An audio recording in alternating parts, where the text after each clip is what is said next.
Om Sadashivasamarambham Shankaracharyamadhyamam Asmadacharyaparyantam Vande Guru Paramparam. Om Badram Karnebhih Shrunuyama Deva Badram Pakshe Makshabhiryajatra Sthirairangehi Sushtuva Gumsastanubihi Vyashema Devahitam Yadayuh Swasti na Indro Vruddharshavaha Swasti na Pusha Vishwavedaha Swasti na Sarksho Arishtanaimihi Swasti no Brihaspatirdadatu Om Shanti Shanti Shanti. Okay, so I thought before we go further in the Upanishad, we will do that small Nididhyasanam on the Omkara that he talked about. And I will take it at two levels. One in the beginning up to Ishvara, and then I will shift that the whole world is manifest from the consciousness that you are and resolved into the consciousness that you are. So those who are not comfortable with that pure consciousness part can at least do the one up to Ishvara. And as your understanding becomes better, you will be able to do the other part of it also. Is that fine with you all? Okay.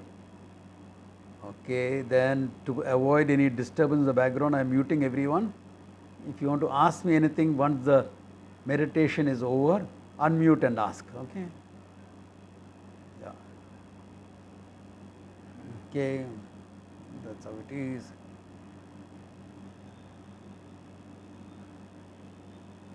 Yep. Okay. Okay. So as usual for our meditations, wherever you are, sit comfortably. Whether you are on the chair, on the ground, on the bed, it doesn't matter. See, the actual position, etc., of meditation is necessary only if you are doing some energy meditation, etc. Okay? For the Vedantic meditations, is done purely cognitively, so it doesn't matter. What we need is you should be seated, comfortable. It is called Sukhasanam. Now Shankara defined Sukhasanam very nicely. Sukhasanam is a seat, a posture, where Sukhena Brahmachintanam Bhavati, where very comfortably you can think of Brahman. Natu Sharira Pidanam, not troubling the body. If you trouble the body and push it into positions that you are not used to, then you will find the body is a disturbance. Whereas in meditation, we don't want the body to be a disturbance. That practice is called asana siddhi actually. You learn to be comfortable in a posture for a certain length of time. Now what is the length of time? You all decide how long you want to meditate, okay? 3 hours, 1 muhurta is almost an hour, or 10-15 minutes, whatever, okay? So how long will you meditate? You will meditate long enough that you are comfortable. It's like having a good meal. You will not go and stuff yourself in a meal. You will get up from a meal when you think you can have a couple of morsels more. That's the time to get up from a meal. Then you are not overstuffed. Then the next meal you can come and enjoy, because you are not feeling stuffed. Same way with meditation. Don't push yourself so much one day that the next day your mind says, no, I don't want to do it. Okay? Yeah, because you are overdoing it. So do whatever time, length you are comfortable with. Okay? And if you think you can do another 2 minutes, stop. Enough. Yeah. That's how you follow the whole thing. Yeah. Okay. So, as I said, we sit comfortably in a comfortable position, whatever you are comfortable with. Okay. If your yoga practitioners want to sit in Padmasana, etc., comfortable, fine, do it. Comfortable, Sukhasana, Veerasanam, anything, Siddhasanam. I prefer the Sukhasana pose, okay. Sukhena Brahmachintanam bhavati. Okay. Then we will start by relaxing the body. You relax and then you contemplate. You don't meditate to relax. You relax and then you meditate. Okay. So, sit. The only thing is your spine has to be erect. Let that have its natural curvature. It's okay. Okay. If somebody has taught you some mudras and anything and you want to keep your hand in those mudra position, you are welcome to do that. It doesn't matter. As far as this meditation is concerned, it doesn't matter. Okay. Now, your eyes and mouth are gently closed. See that your facial muscles are relaxed. No frown on your face. You are not concentrating on anything. Mind is relaxed.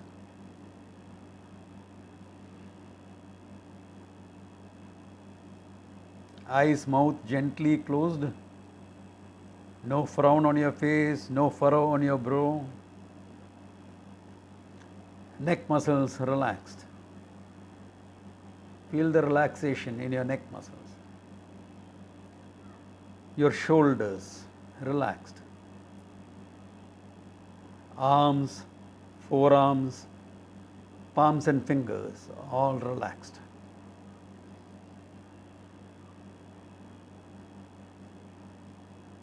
Chest muscles relaxed.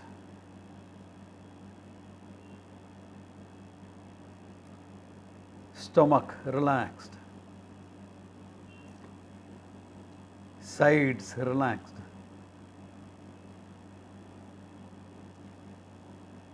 Upper back, lower back relaxed. Even if you have some ache or pain somewhere, tell your mind it's okay, it's relaxed.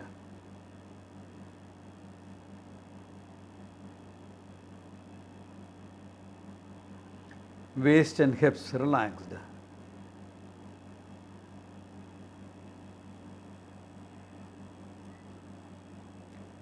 Thigh muscles relaxed.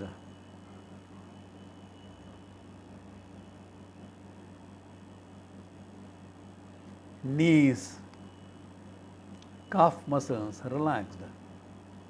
Your shin bone and the muscles around that relaxed. Ankles, feet and toes all relaxed.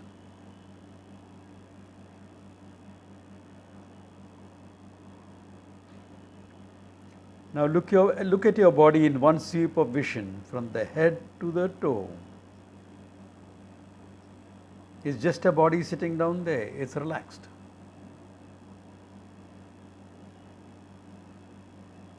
You are the one who abides in this body.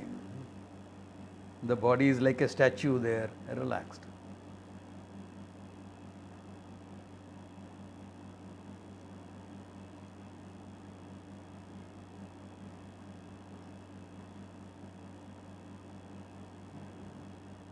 To help you quieten your mind further, just pay attention to your breathing.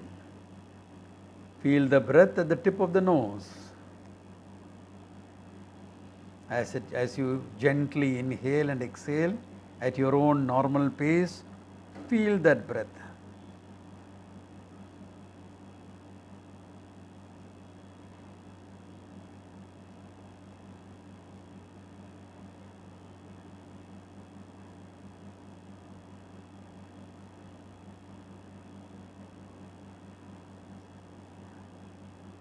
Feel the breath as it goes down.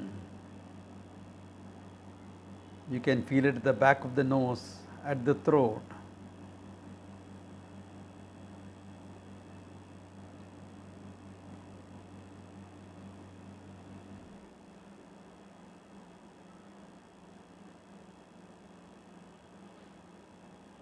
Feel it in your lungs.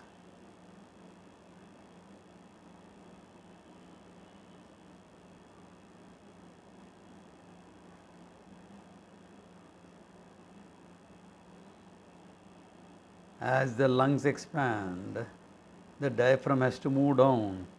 So you'll feel the pressure at your nabhi area, navel area. Mild, gentle.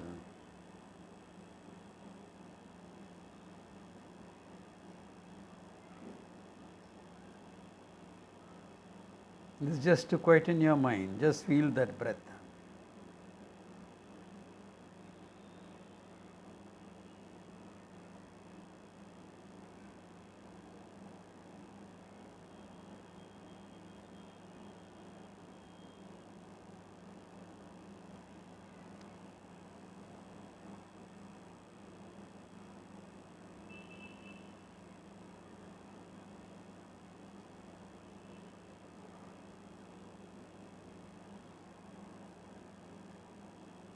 Now invoke Bhagavan, the Lord, Ishvara, in any form that you can relate to, and offer a manasa puja, a mental worship.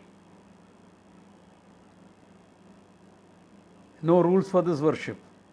What you do outside, what you have seen someone do, you follow the same. There's only one rule, you make it as vivid as you can. So when you lift the water pot for Abhisheka, feel the coldness of the water as you pour it over the Lord. Make it vivid, that's all you want. You are harnessing your mind now.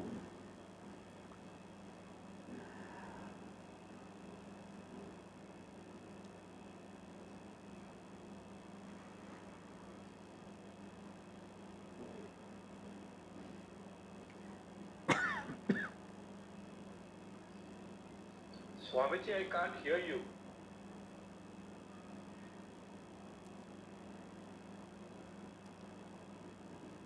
And do the Manasa Puja as vividly as you can.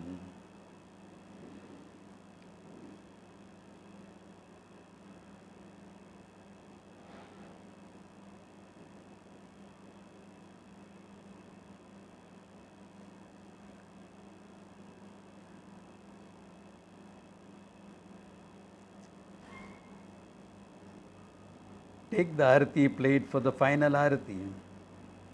The final arati is always camphor. Generally, it's camphor.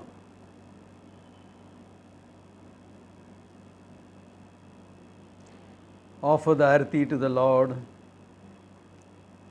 See the Lord's face being lit up in the light of the flame.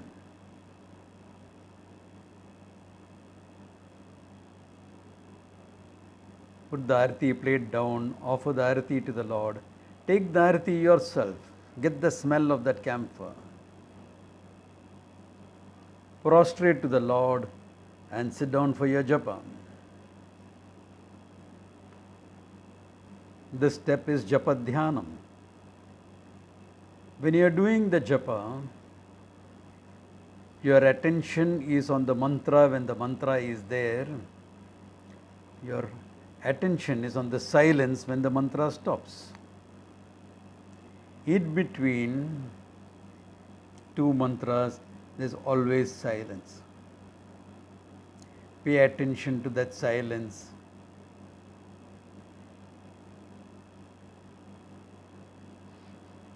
When you do it by yourself, you can use whatever mantra you like or you chant. Here, I will use one particular mantra. You can use this for your meditation as well if you feel like it. Your attention is on the silence, remember that. Om Ishaya Namaha. Om Ishaya Namaha.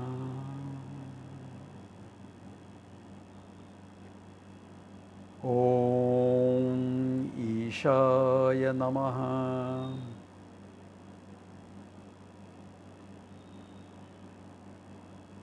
Om Ishaya Namaha.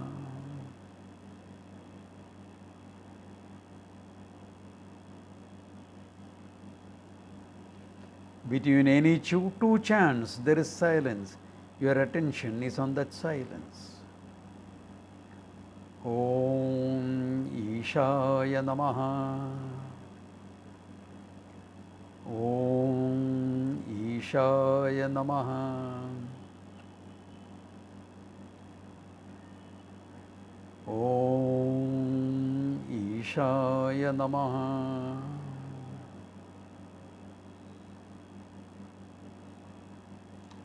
Before the chant, there is silence.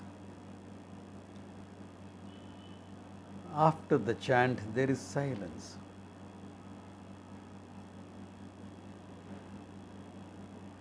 The chant is born in silence. It dies down into silence. Om Ishaya Namaha.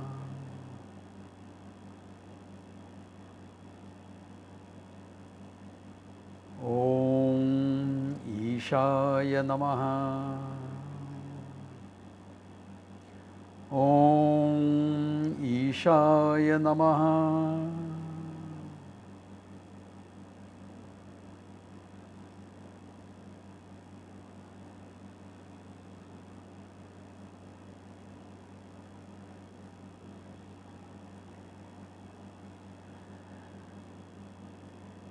Om Ishaya Namaha.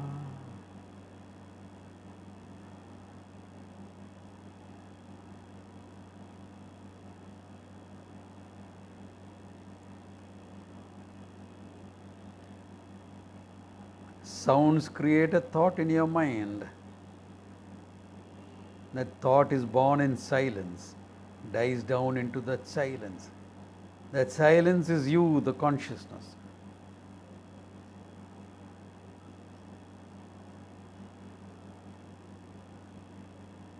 Om Ishaya Namaha.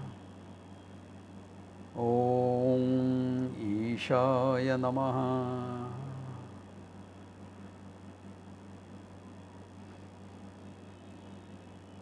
Now getting into the Omkara. Om stands for Ishvara. Om is a symbol, a pratika, sound symbol, standing for Ishvara, as we have seen last time.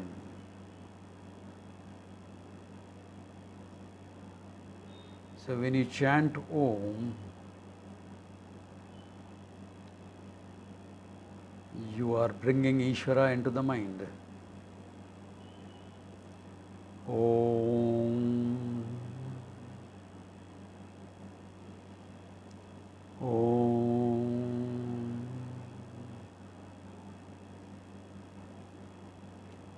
Om. Your body is included in Ishvara's body. Ishvara has everything. Your body is part of his body.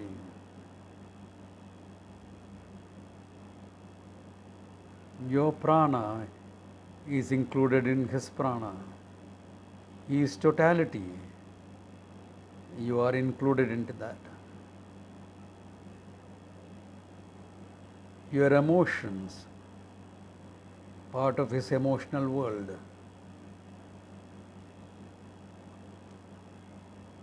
Your knowledge into the all knowledge that he is.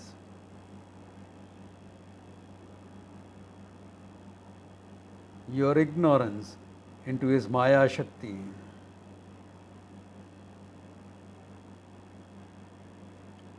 You, the consciousness, is nothing but him,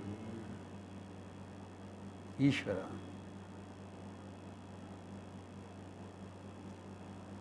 At no point do you stand separate. Om.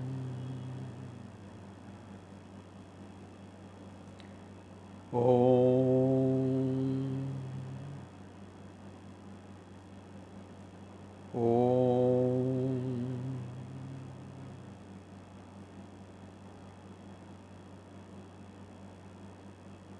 The chanted Om represents Ishvara. The silence between the chant represents the pure consciousness. He is the pure consciousness. Om. Om. Let your mind be one with that consciousness, resolved in that consciousness. Om. With every chant, the world is manifest, Ishvara. And the chant dies down. It dies down into the consciousness that you are, the consciousness that Ishvara is. Om.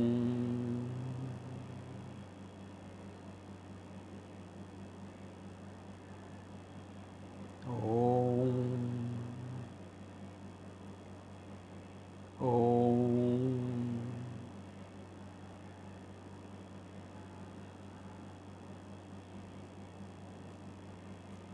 Om.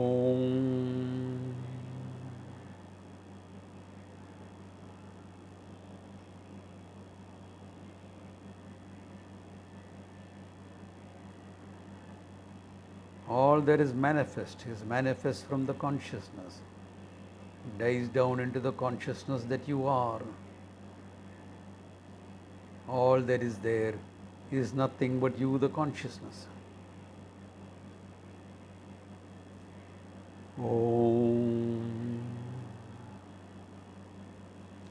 Om.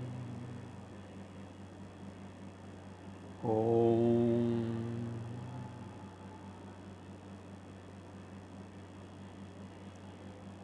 Om.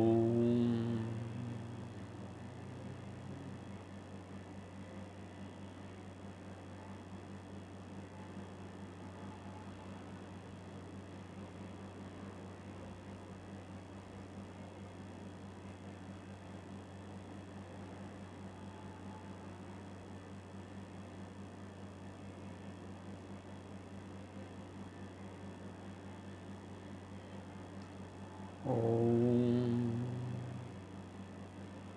Om. Om.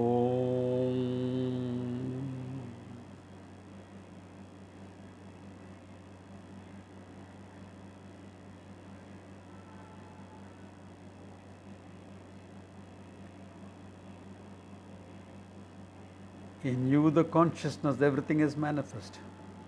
Into you, the consciousness, silence, everything dies down. Om. Om. Om.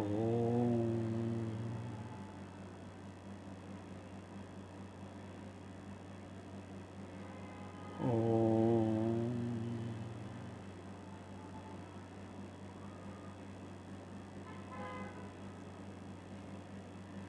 Om.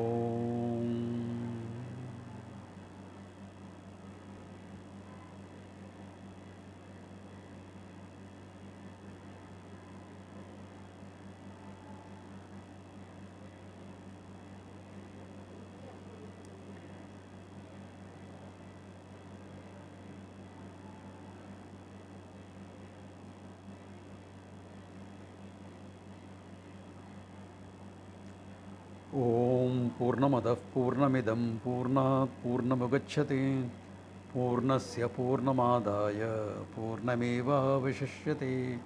Om Shanti Shanti Shanti. You can slowly open your eyes and come back to your normal thinking. Cup your eyes if you want to.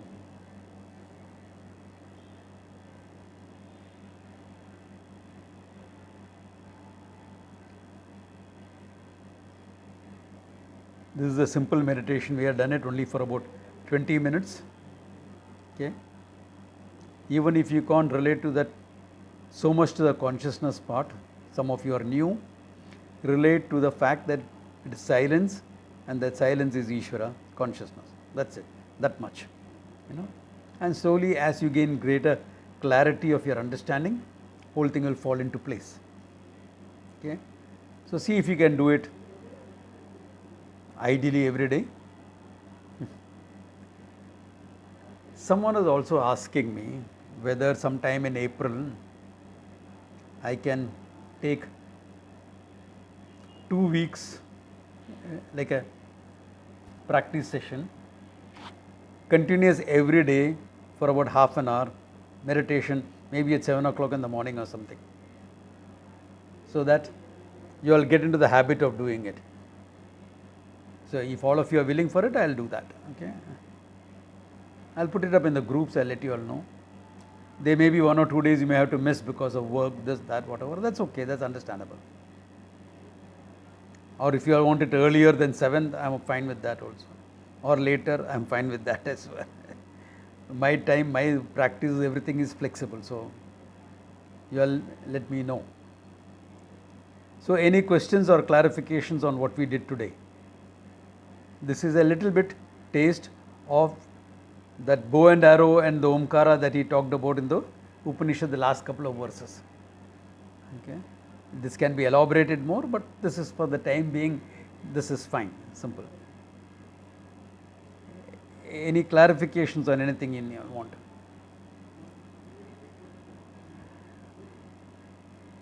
All clear?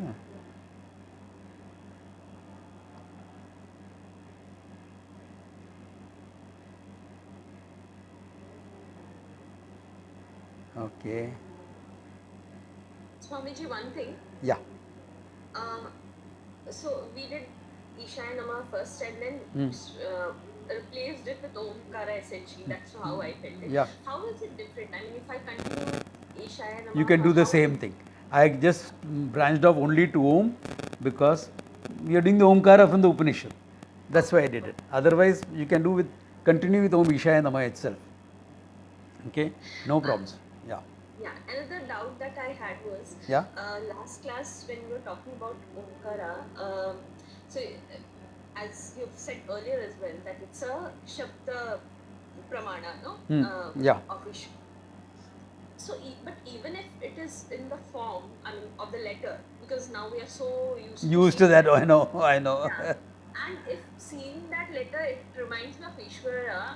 So how? I mean, why is it wrong? I mean, not wrong. I won't say wrong, but I don't know. Yeah. See, if the letter Om, even if it is written down, if you can think of Ishvara when you see that letter, you are fine.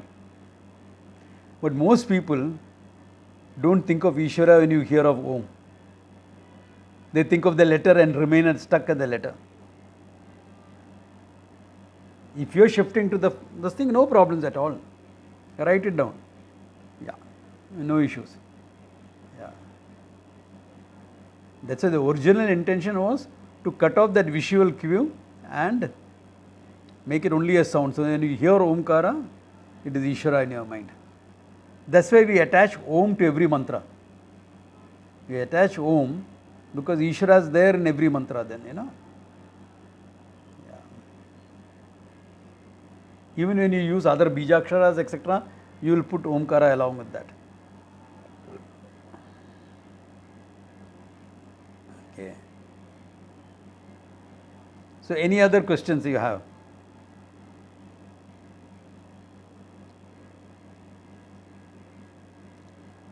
People ask the usual question that, when do I meditate? Whenever you can, whenever you are alert, not sleepy, make it part of your routine. Don't say, I'm going to get up at 4 o'clock in the morning and meditate if you are not used to getting up at 4 o'clock. Why? Because then you'll fall asleep very nicely in meditation. That's all that will happen. Okay. So, what is a good time for you? I need you alert. That's important. And if for that alertness you need a cup of tea or coffee or whatever, please go ahead and have it. Don't say, no, I'm going to discipline myself and not have that cup of coffee or tea before I meditate. Don't push yourself like that unnecessarily. What I need is your mind being alert. If you need some aids for it in the beginning, perfectly okay. Okay? Perfectly okay. Use whatever aid you need. Get a good night's sleep. If you don't have a good night's sleep, it will be difficult to get up in the morning and meditate, or any other time, because you will feel sleepy when you meditate. If you have a lot of things to do, you have a packed day, then those disturbances will keep coming in. And you have to tell yourself, for 20 minutes, after 20 minutes, I'll handle all that I have to handle. Tell yourself that. Because the mind is trying to draw your attention to what is important in your life. So tell yourself, this is equally important. After 20 minutes, I'll handle all that. If it is a child rushing to school, etc., you may not be able to do that. So either do it earlier or do it later. Yeah. Work out, work around your life, your routines. Work around that so that you can do it comfortably. You can do it without getting too disturbed.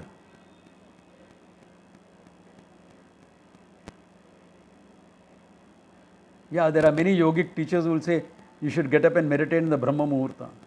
Yeah, if you can do it, fine. You know why it's called Brahma Muhurta, no? That's at 4 o'clock in the morning, okay?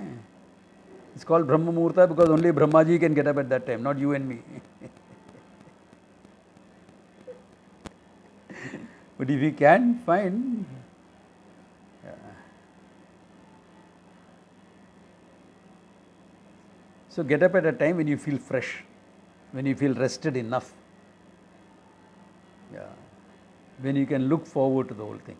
It's not that, oh my God, tomorrow morning I have to get up at 4 o'clock and meditate. Let it not be a burden, let it be an activity that you want to do. Have some discipline of doing it regularly, but don't push yourself. The aim is not to push yourself. The aim is not to push yourself and do it. The aim is to relax, comfortable, and then do it. Yeah. That's the whole idea behind it. So suddenly, yeah? Who's that? Sanchit. Yeah, Sanchit, tell me, yeah. So, is one of the purpose of the mantra to help create that silence between Yeah. these two repeating? Is that one of the purposes? Yeah, the mantra is used to link up your mind with Ishvara and to be able to shift that to the silence that is there. Supposing I just say, listen to the silence. The silence all around you, listen to the silence. You will be listening to all the noises, not to the silence. So we use a particular sound. So you pay attention to that sound, and when that sound dies down, automatically your mind shifts into silence that you are. See, that silence is not different from you. And once you are comfortable with that silence, you will find that no noise can disturb you. Because the whole thought is born in silence awareness, the thought dies down into silence awareness. Just like a wave does not displace the water, the sound does not disturb the silence that you are. It is born from that silence, sustained by the silence, dies down into the silence. So how are you disturbed by a noise? Correct. Yeah. So that is what you train your mind to. So, is that small instinct an instinct of Chittavritti Nirodha? Yeah, it is Chittavritti Nirodha.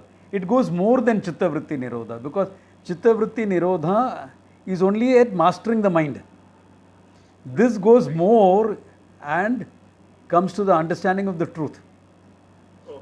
That's why the first part can be done before you listen to Vedanta. But the second part, when you bring in consciousness and Ishvara and everything, that can be done only after you listen to Vedanta. Otherwise it won't make sense. The first part of it, just that silence, thought and silence, that much you can do even before you study Vedanta. But the second part can be done only after you have listened to some Vedanta. Otherwise they'll all remain vague ideas. Right. And you will get a familiarity with it because you're doing it every day and think you understand. whereas there is no real understanding. There is only some terminology that you are familiar with, not really understood but familiar with. And Maharaj, doing Yeah? I have a question. Silence, when you are observing silence, automatically the mind goes to your breath. Goes to your? So you start. Yeah, exactly. Because I'll tell you why. That is okay? That's not okay, because your mind either is thinking and awake, not thinking and asleep. Here we are training the mind to be awake but not thinking. And then later on thinking only of the consciousness that you are. So it is not meant to go into other things. If it goes into other things, you bring it back. In the Gita we saw, no? You have to make your mind blank or what? No, it is not a blank mind. Did I ask you to make your mind blank at any time in the meditation? No. No. Blank mind is not a meditative mind. Blank mind is blank mind. Here the mind is full of consciousness. We are talking about consciousness. If you don't understand consciousness, Ishvara then. That's why I said your body is part of his body, your prana part of his prana, your mind part of his, your emotions part of it, your knowledge part of his knowledge, your ignorance part of his Maya Shakti. All that is Ishvara. It's not blank mind. It's a silent mind. It's a contemplative mind, but not a blank mind. So you are thinking of all the, Adrashya, Agrahya, all that comes, no? So you are thinking that of Ishvara. You are thinking only what I said, nothing else. See, the fact that your body is part of Ishvara's body, I have explained in the class very elaborately. But you are not thinking elaborately now. You are only getting the essence of that knowledge. Yeah, this body is part of, yeah, correct. That's it. Just that much. It is not a process of logical development. That will become mananam. If you are using a lot of logic, examples, this, that, then it will become part of mananam. Without all that, just what you have understood. You are picking up your understanding and putting it there. That's it. Just the understanding. So when I say your body is part of Ishvara's body, you are not thinking how it is. Oh yeah, I remember efficient cause, material cause. So the material, you understood all that, no? So when you say my body is part of the Ishvara's body, yes, part of the whole cosmos. Finished. That's it. Unless you are not clear. If you are not clear about it, then go back to the studies and make it clear. That's called mananam. Go back and make it clear. Then pick up the meditation. Swamiji, I also had a question. Can I ask? Yeah? Yeah. So we start, I'm sorry, but I just want to clarify this. No problems. Is it starting with duality? No. We are always bringing in Ishvara. Yep. So I am thinking of Ishvara. So it comes as duality, right? There is duality in the beginning, yes. We start with duality and then we say I am that consciousness. So you first. Okay. So When you are talking about, when you are one step right here. With Ishvara, is there really a duality? I said your body is part of Ishvara's body. Your prana is part of Ishvara's prana. Your thoughts, emotions are part of his emotions. Your knowledge is part of his knowledge. Your ignorance is part of his Maya Shakti. Thank you. Correct? I said, that, isn't that how I put it? So then, where is it? Even at that level, there is no duality. But there is a slight duality in look, is because in your mind, it may be part and whole. Correct? No, like initially we think of Ishvara, we do the puja. Yes. All that is duality. That is duality. Now, why are we doing that duality? Why are we doing it? Because your mind is already in duality, no? you're working, you're dealing with things, you're switching on your laptop. Correct? There's already duality. And your mind is caught up in that duality. So what we do is we shift from that elaborate duality is there to a slightly smaller range. We bring it short. We bring it closer. Then only one more step has to be taken, na? From Ishvara to consciousness. That's the truth behind Ishvara and me. So you see, when you're withdrawing your mind, it's a form of what you call in yoga as pratyahara. You know, you're bringing that, your restraint. You're restraining that mind from that thing and focusing on Ishvara, dharanam. Then naturally dhyanam comes in. Dhyanam is the first part, Manasa Puja, etc. is part of dhyanam. The other thing is samadhi, savikalpam, because there is an effort in it. Because what you practice is savikalpa, nirvikalpa happens. Need not happen also. Because we are not trying to get a nirvikalpa experience, we are trying to understand that I am nirvikalpa. I am free from all dualities. Vikalpa is duality. I am free from all dualities. That is the understanding. Not to reduce it to an experience.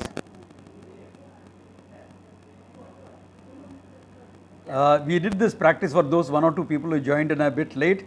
I am putting up the meditation video also, so they will catch it up there. Okay? Yeah. So with that, though we started with duality, we end up recognizing there is no duality. Just to wet my throat, otherwise I'll keep coughing. Okay. Yeah. That clear? Yeah.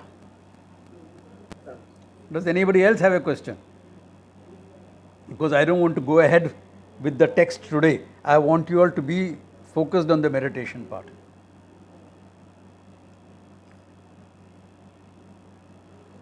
So Maharaj, just Yeah. to understand it clearly, whenever I identify myself as pure consciousness in that silent state, even the question of duality does not arise. Correct? When you recognize yourself as pure consciousness, there is absolutely no duality. But it will be like this. You are watching the ocean. There is only one water. Correct. You can see a million waves. That does not displace the oneness of the water. Yes. Because Satya Mithya is very clear. So even when you experience duality in the world, Correct. there is no real duality. Oh, what is your subject? Physics or Neuroscience. neurosciences? Okay. What is this duality? All perception, all protons, neutrons firing in your brain. और क्या है? कुछ नहीं है. Where is duality? There is no duality. It's all firing. Yeah, it's all firing in your brain. Nothing else. There is no duality. Where is the duality? You know, you can use whatever knowledge to help you understand. You know. Yeah. Physics, I'll jump to quantum level. Then that's it. Yeah. Thank you, Maharaj. Yeah. Now, one caution here, okay? One caution for everyone. Especially if you have not done enough psychological work or you have gone through some trauma or anything. When you are in meditation, some of those memories, samskaras may be thrown up. Okay? Some traumatic experience you had, or which you have pushed into your subconscious and you are not consciously aware. It may come up. When it comes up, deal with it like how you will deal with anything else. If you don't know how to deal with it, pick up the stuff that you have. No? The stuff and give me a call. Okay? Yeah. Don't hesitate. Yeah. Anytime, day or night, if you are troubled by something in the subconscious and it is getting too much for you, because we sometimes have this habit of pushing things into the subconscious and not dealing with it. So that when your conscious mind is quietened as in meditation, that can come up. And if it comes up, deal with it as a psychological issue. Talk to a friend, talk to a counselor, or it's happened in the middle of the night and you are, very disturbed by it, give me a call. No problems. Yeah. Yeah. So, no issues. You can deal with that, whatever it is there. There is nothing that cannot be dealt with because you have survived that experience. What is left behind is only a memory. You are here means you have survived that experience, no? Isn't it true? You are okay, you have survived. But the memory is pushed into your subconscious because at that time you couldn't handle that thing. So now it's coming up. All right, we'll deal with it. It's only a memory you are dealing with. No big deal.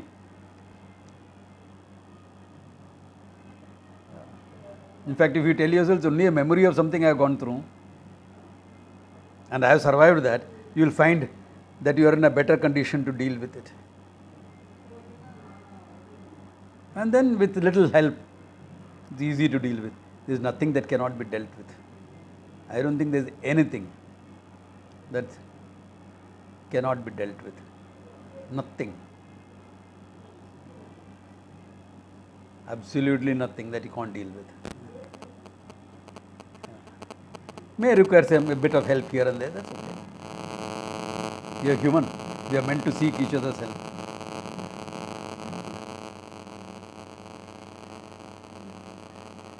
Any other questions? Okay.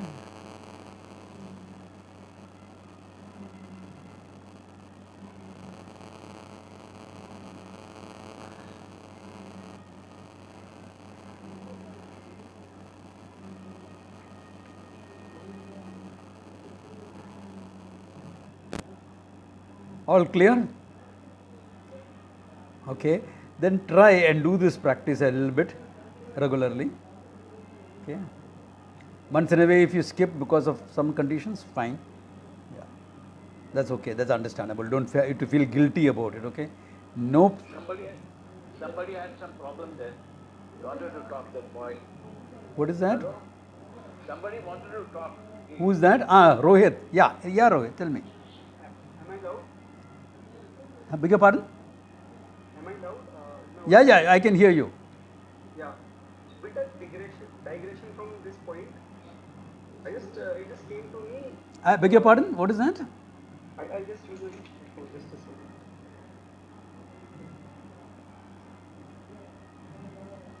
Hello? Yeah, Rohit. Tell me.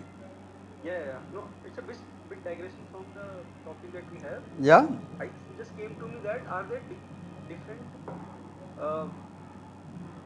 types of jivan, as in the more a person who is mukta and have understood the truth to whatever extent, seeing himself as pure consciousness even when doing the work, Yeah. the work of manifestation that is there. It's something like this, If you have understood yourself as pure consciousness, then, like for example, right now, you have understood yourself as that you are a human being. You are not constantly thinking, I am a human being, I am a human being, I am a human being. But the fact you are a human being is reflected in everything. Similarly, the fact that your consciousness is there in your background in everything that you do. To tell you a small story about this, to make it clear, someone asked this wise person, who is staying in a small cottage by the forest. Okay? He said, Swamiji, before you became wise, what were you doing? Oh, I used to bring water, I used to chop wood, I used to cook, I eat and I sleep and I study. So now that you have become a wise person, what are you doing?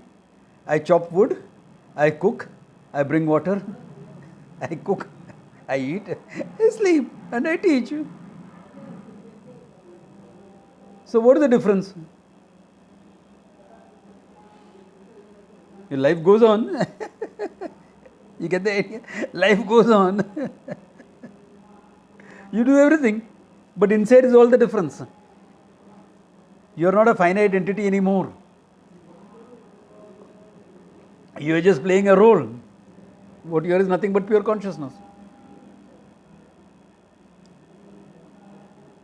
You are wearing different hats, Okay, teacher hat, friend hat, husband hat, wife hat, brother hat. Hats keep changing. You are the same. Like party dress, formal dress, etc.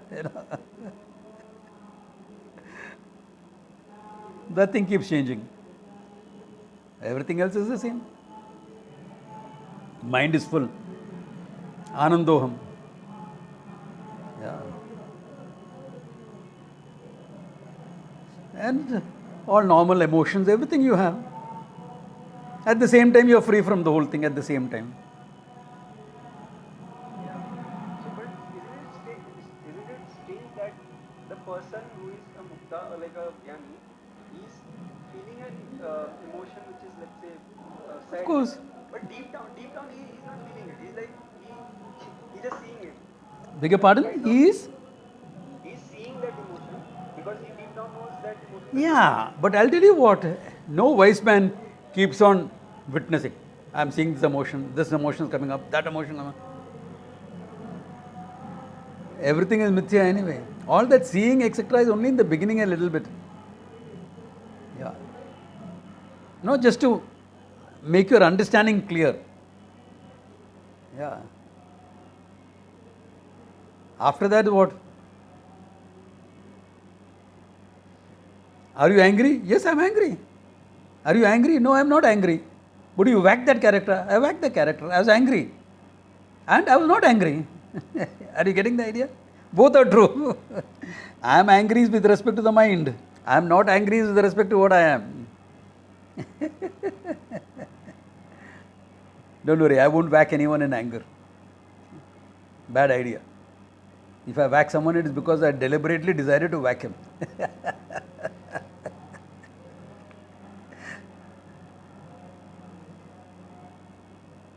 So that's where everything is fine.